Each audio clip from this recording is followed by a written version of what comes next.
Dengan Bapa dan Putra dan Roh Kudus. Amin. Allah Bapa di surga, kami mengucap syukur dan terima kasih.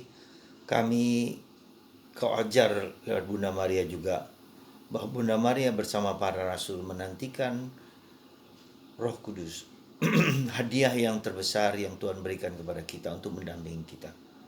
Bantu kami untuk seperti Bunda Maria bersama para rasulnya, bersama umat jemaat menantikan kedatangan Tuhan. Terpujilah namamu kini dan sepanjang segala masa. Amin. Para saudaraku terkasih dalam Kristus, minggu depan kita akan merayakan Hari Raya Pentakosta, datangnya Roh Kudus. Betapa mulia, betapa hebat, betapa luar biasanya Tuhan kita itu. Dia tidak hanya memberikan putranya Yesus, tapi memberikan Roh Kudus yang membimbing, menuntun, menjaga, memelihara, dan membawa kita kepada pengenalan akan Bapa dan Putra. Inilah sesuatu hadiah yang tak terkirakan yang diberikan Tuhan kepada kita. Sekali lagi hadiah, gratis. Ya, karena itulah maka mungkin juga karena gratis itulah maka orang tidak peduli, tidak terlalu banyak penting perlunya Roh Kudus dan segala macam. Bisa jadi. Tapi ini mau menunjukkan kepada kita kegratisan Tuhan ini menunjukkan bahwa ini justru sesuatu yang penting, sesuatu yang mendasar, ya, sesuatu yang sangat-sangat penting, ya.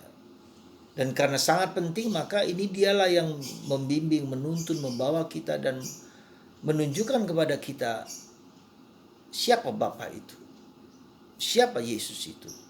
Dan itulah yang disebut hidup kekal. Ketika kita mengenal, tahu siapa Yesus dan siapa Bapa, maka kita akan mengalami perjumpaan, mengalami relasi, mengalami kedekatan dengan Tuhan. Dan itulah kekekalan. Dengan mengalami perjumpaan dan dekat dengan Tuhan, maka kita, seperti kata Yesus, mendapatkan kehidupan kekal. Sekali lagi kehidupan kekal. Kehidupan kekal. Semoga dengan perayaan Pentakosta yang akan kita rayakan minggu depan dan kita mempersiapkan hati kita, pikiran kita, budi kita untuk semakin mengenal siapa Tuhan, siapa Yesus, siapa Bapa. Dan kita mendapatkan kebersatuan dengan Tuhan, kekuatan dan kedamaian. Dan itulah yang mau disampaikan Yesus kepada kita hari ini, bahwa pada hari komunikasi inilah Allah menyatakan dirinya kepada kita. Menyatakan, mengungkapkan siapa dia, siapa Bapa. Komunikasi, dialog. Dan itulah yang menjadi kelemahan dan keterbatasan kita ketika kita tidak berdialog dengan Tuhan. Ketika kita hanya diam dengan diri sendiri, maka kita tidak mengerti siapakah Tuhan kita itu, siapakah aku juga.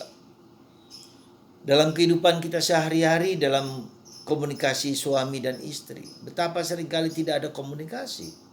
Saling mengira-ira, saling menduga-duga, tapi tidak ada komunikasi kedalaman. Mungkin ada komunikasi, tapi komunikasi yang dangkal. Ya, itulah yang menjadi sesuatu yang kelemahan dasar bagi kita, adalah komunikasi yang dangkal dalam hidup kita. Ya. Padahal Tuhan telah membuka, menyatakan siapakah Yesus itu, siapakah dirinya, siapakah Bapa. Saudara, kalau Anda ingin hidup damai, tentram, mengalami kebersatuan dengan suami istri, orang tua dan anak, dan kita dengan Tuhan komunikasi, dialog apa adanya, inilah yang harus kita bangun, kita gali, kita dorong, supaya kita tahu mengungkapkan isi hati. Dengan mengungkapkan isi hati, Tuhan juga membuka, memberikan warna, memberikan rahmat kepada kita semua. Sekali lagi, mari kita terbuka, membuka diri apa adanya tentang diriku, dan tidak takut untuk menyatakan siapakah aku di hadapan Tuhan.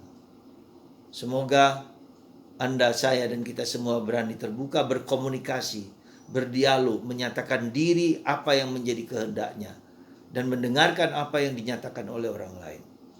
Dan itu akan membuat kita mengerti satu sama lain. Oh, itu toh maksudmu. Oh, itu toh maksudku. Lalu kita saling mengerti, memahami, dan saling bersatu satu sama lain. Semoga Anda dan saya dan kita semua berani berkomunikasi tanpa takut. Karena Tuhan dengan terbuka dan membuka diri, kita akan disembuhkan, kita akan dibangkitkan, dan kita akan dimuliakan, dan kita akan menjadi lebih matang, lebih dewasa dalam hidup.